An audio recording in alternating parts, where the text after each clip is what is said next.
Assalamualaikum warahmatullahi ta'ala wabarakatuh. Bismillahirrahmanirrahim.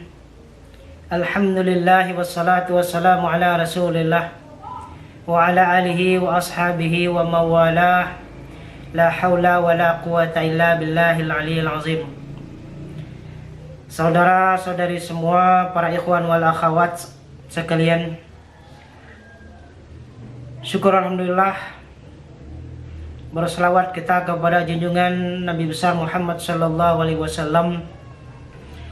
Dalam kesempatan ini kita akan membahas satu masalah yang berkaitan dengan keberkahan ilmu. Ini berdasarkan pertanyaan dari sebagian dari saudara-saudara kita. Maka dalam kesempatan ini kita akan bahas tentang keberkahan ilmu. Saudara-saudariku semua, berkah berasal dari kata-kata bahasa Arab yang kata dasarnya adalah fi'il madhinya baraka, ia beruku berkatan, yang artinya berkah itu secara lughawi adalah nikmat. Namun dalam kitab Ihya Ulumuddin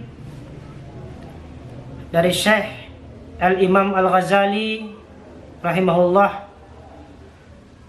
mendefinisikan makna berkah ini adalah ziyadatul khair, itu bertambahnya kebaikan. Jadi apabila dirasakan oleh seseorang sesuatu yang pertambahan kebaikan, maka itu namanya sudah punya keberkahan.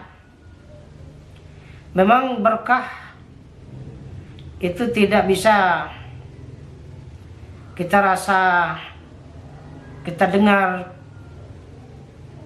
kita lihat, tetapi keberkahan itu merupakan hidayah Allah Subhanahu wa ta'ala yang tidak kasat mata. Keberkahan itu hanya bisa dirasakan oleh orang yang mendapatkan keberkahan itu. Nah, maka untuk itu dalam hubungannya dengan ilmu,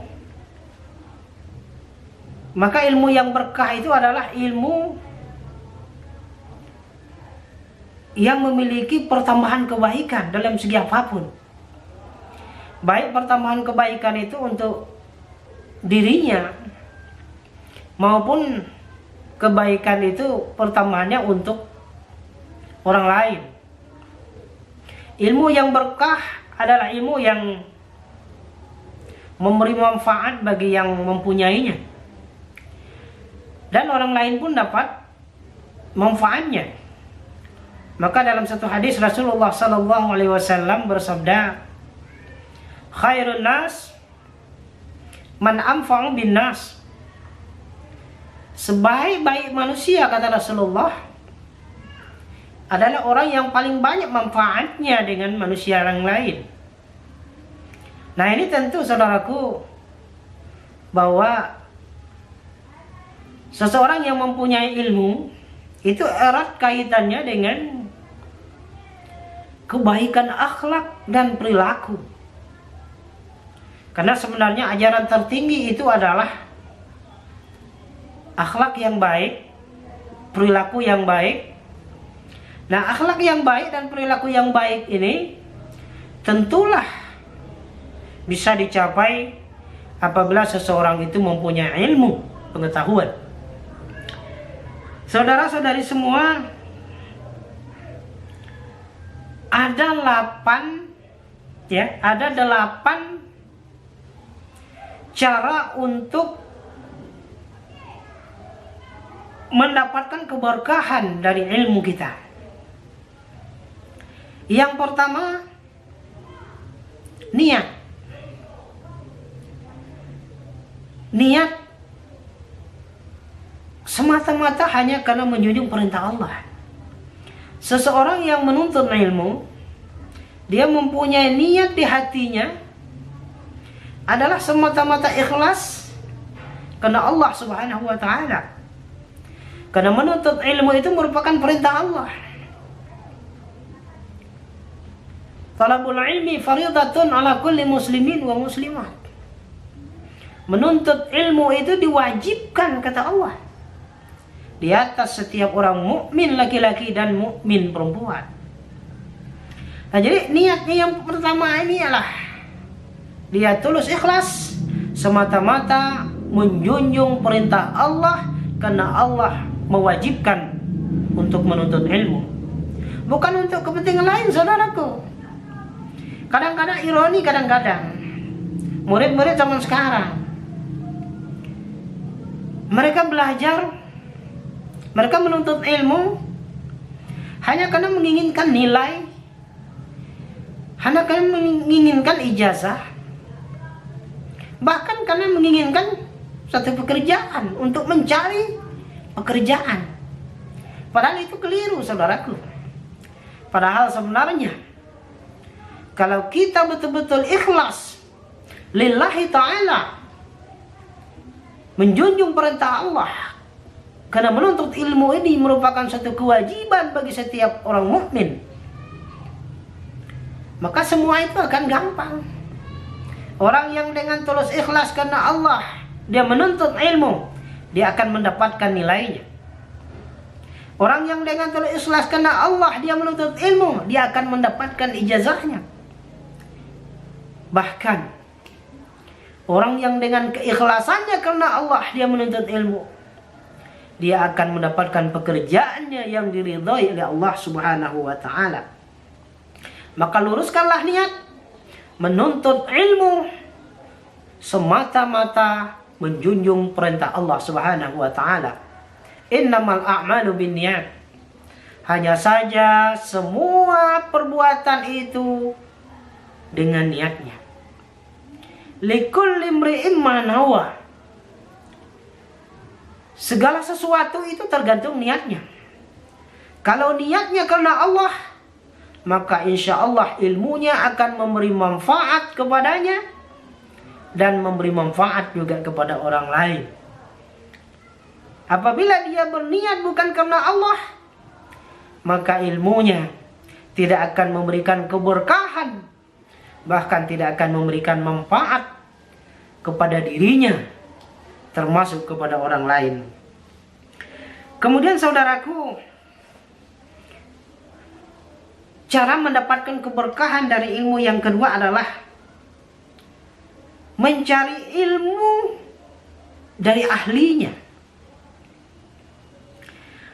Dalam hal ini yang dimaksud dengan ahlinya adalah orang yang betul-betul menguasai keilmuannya. Belajarlah dengan guru yang betul-betul kompeten dengan keilmuannya. Nah, ahlinya ini bisa termasuk guru, bisa termasuk dosen.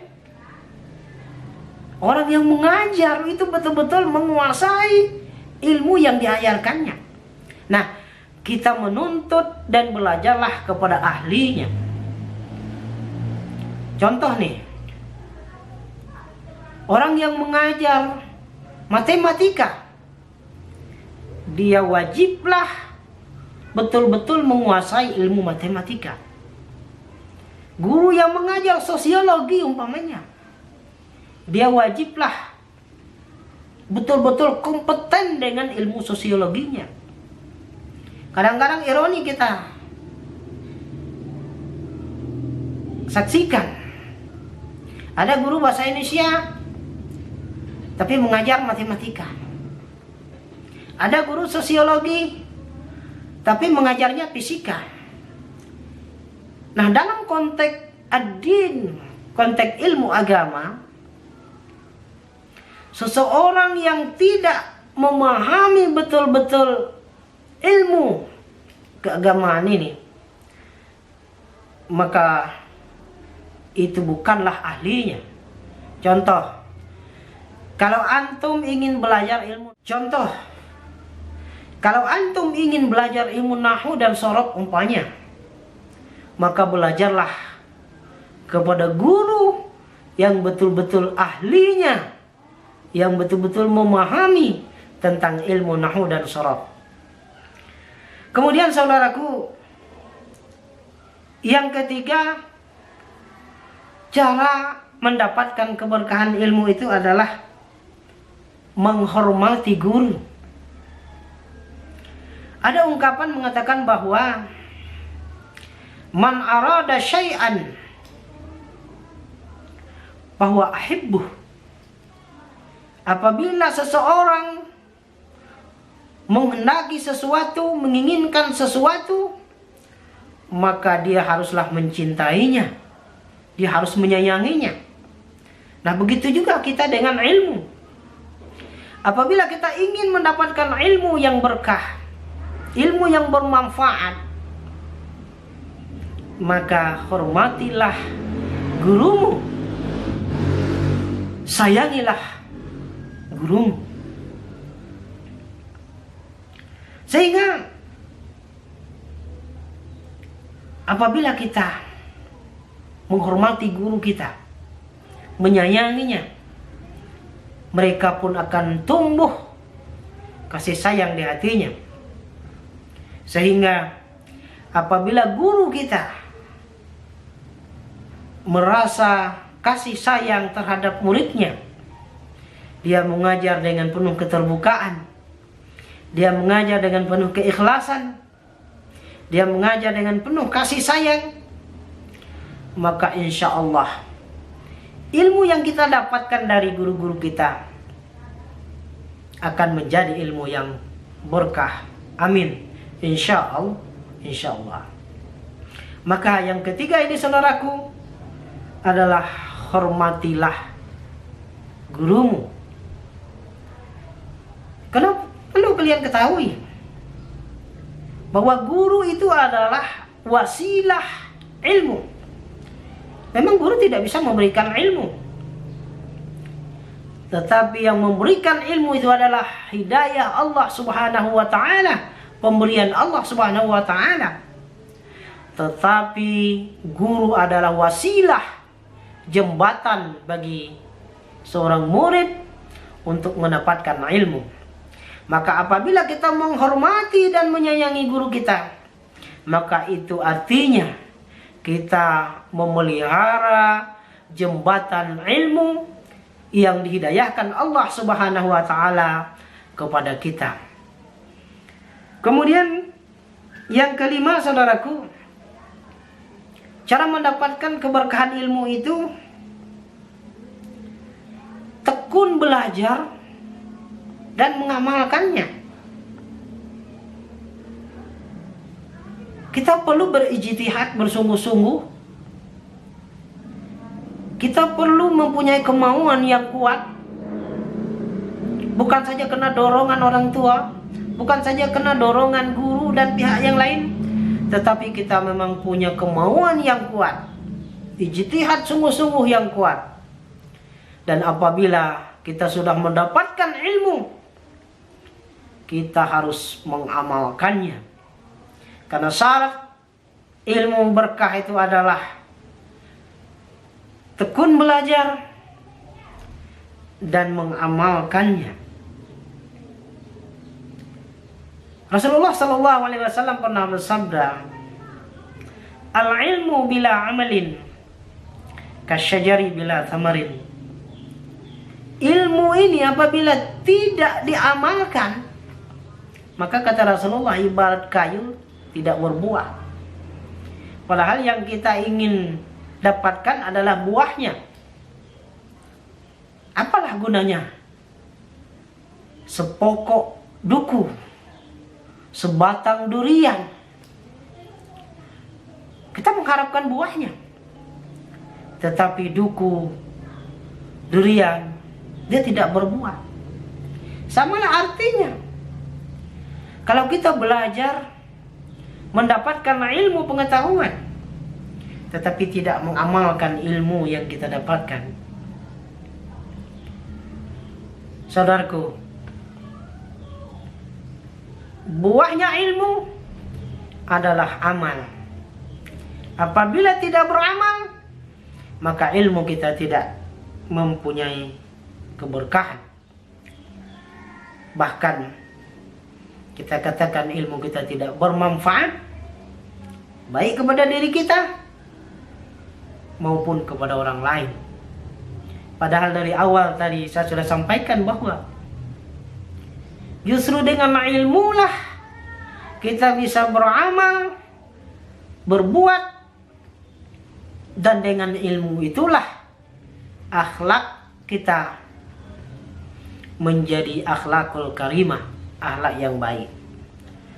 Kemudian yang keenam, saudaraku, cara mendapatkan keberkahan ilmu itu tidak meremehkan waliullah. Jangan sekali-kali kita meremehkan waliullah.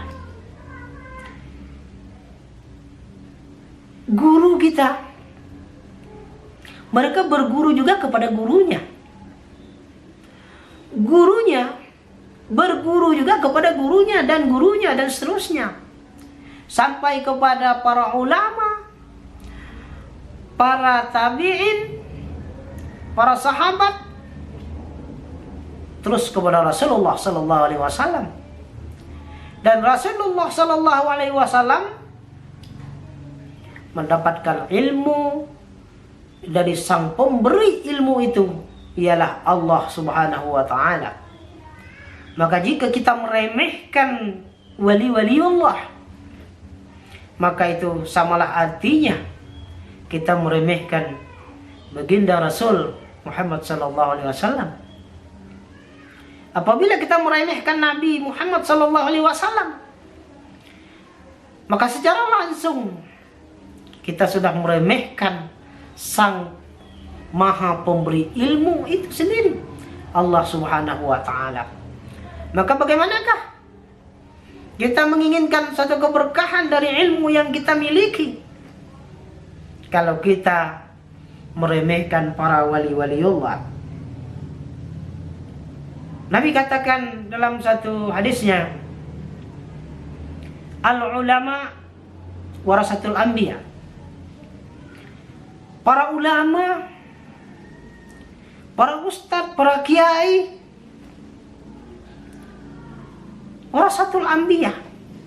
Mereka itu penerus perjuangan baginda Nabi Muhammad SAW dalam menyampaikan risalah-risalah yang Allah wahyukan kepada Nabi kita Muhammad SAW. Maka itu artinya kalau kita memuliakan ulama, maka secara langsung kita memuliakan Rasulullah SAW.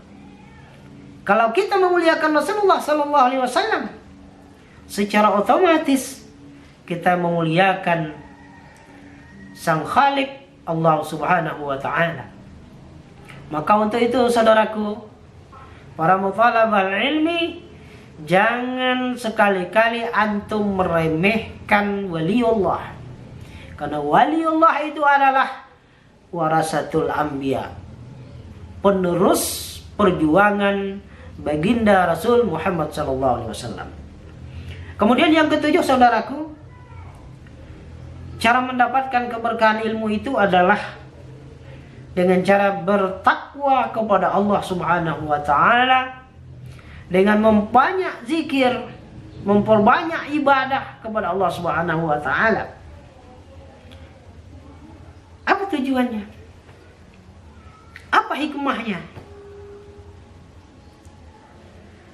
Ilmu di hati kita. Apabila hati kita kotor, maka ilmu tidak akan masuk ke dalam hati kita. Apabila hati kita kotor, maka amal perbuatan pun kita juga kotor. Maka untuk itu, bersihkanlah hatimu, bersihkan dirimu dengan cara bertakwa kepada Allah Subhanahu wa taala dengan memperbanyak zikir, memperbanyak.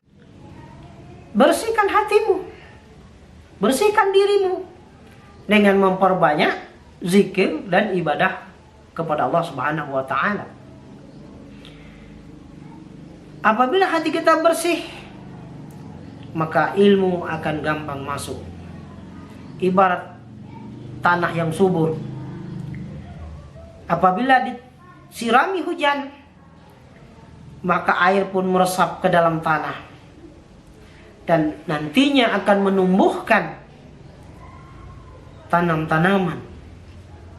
Tapi bila hati kita kotor, maka itu ibaratkan tanah yang gersang, tandus, dan berbatu. Apabila hujan turun, maka air pun tidak meresap, air pun tidak tergenang. Maka jangan harap akan menumbuhkan sesuatu apapun dari tanam-tanaman. Maka bersihkan hati.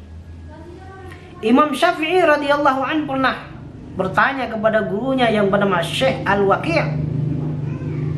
Apa kata beliau? Syakautu 'ala al-Waqi' su'a khibzi. Aku bertanya kepada syekhku, kepada guruku yang bernama Syekh Al-Waqi', kenapa hafalanku sebentar ku hafal, sebentar hilang? Ilmu susah sekali dapat. Fa'arsyadani, maka Syekh Al-Waqi' memberi nasihat kepadaku, kata Imam Syafi'i, ila tarkil ma'asi, tinggalkanlah perbuatan-perbuatan maksiat. Nah, maka perbanyaklah ibadah, perbanyaklah zikir apabila kita ingin mendapatkan keberkahan ilmu. Dalam satu hadis Rasulullah sallallahu alaihi wasallam bersabda, "May yuridillahu bi khairan yufaqihu fiddin." Barang siapa menghendaki oleh Allah akan satu kebaikan kepadanya,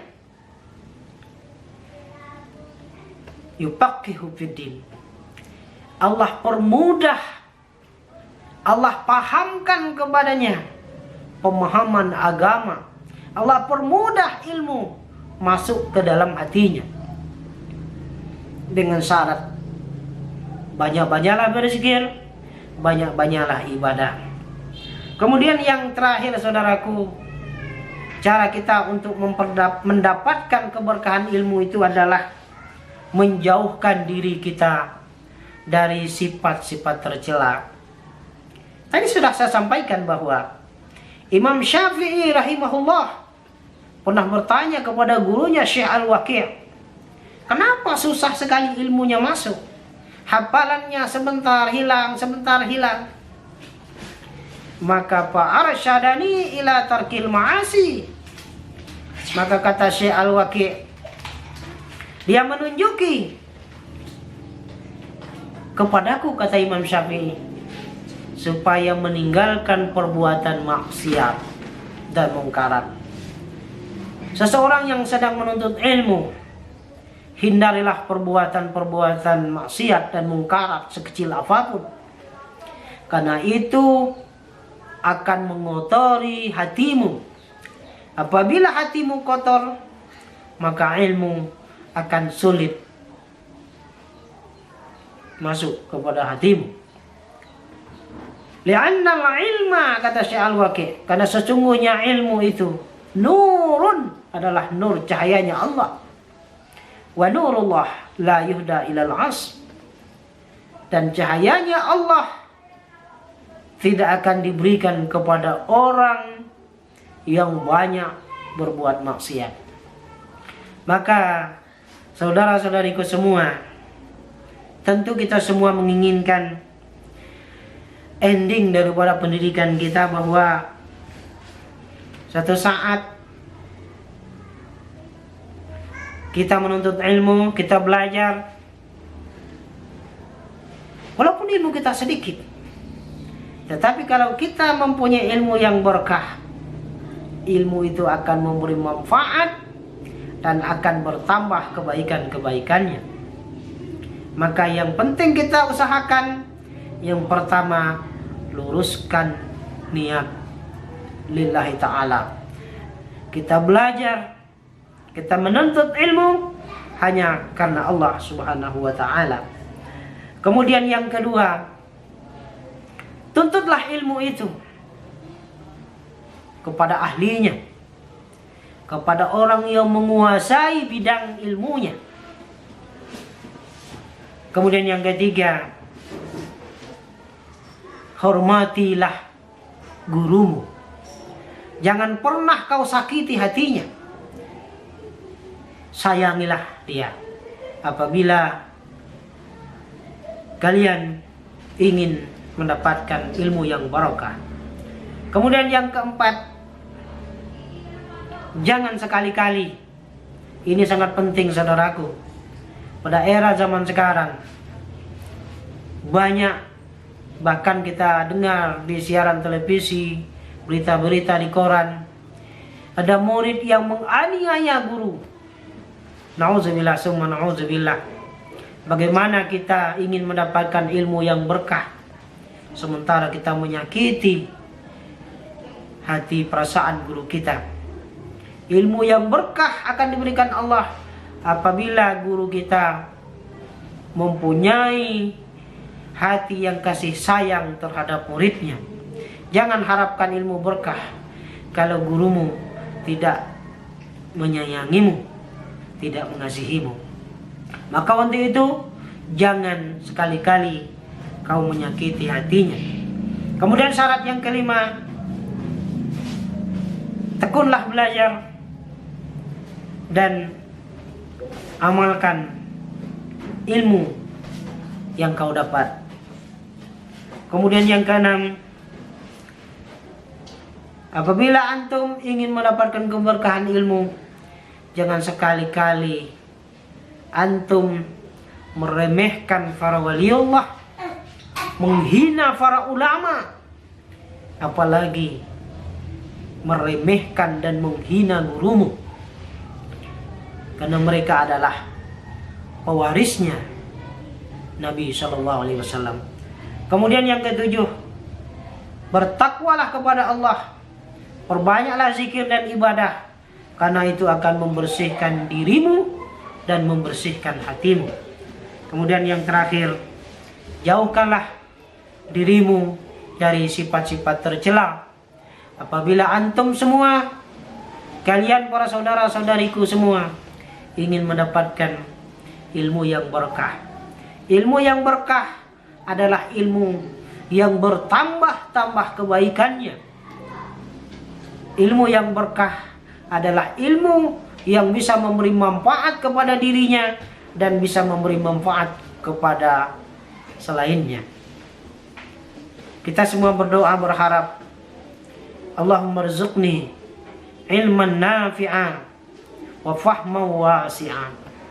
Ya Allah, berikanlah aku ilmu yang bermanfaat, ilmu yang berkah, dan pemahaman yang luas.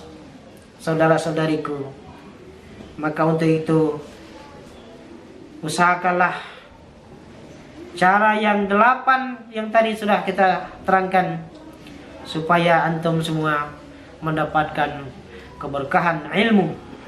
Dan apabila antum mendapatkan ilmu yang berkah, insya Allah Allah akan mengangkat derajat orang-orang yang mempunyai ilmu yang berkah itu. Insya Allah kita semua diberkahi Allah Subhanahu wa ta'ala. Amin. Amin ya rabbal alamin. Dalam kesempatan ini hanya ini yang dapat saya sampaikan. Mungkin banyak kesalahan yang tidak saya sengaja. Mohon untuk dikritisi dan dikomentari pada kolom komentar. Silakan like dan share, komen, dan jangan lupa yang belum subscribe, karena subscribe kalian dapat memberikan semangat bagi pendidikan dakwah channel Bustanul Huda Pagar Puding. Hadanallahu wa iyyakum ajma'in. Illa liqa. Wassalamualaikum warahmatullahi wabarakatuh.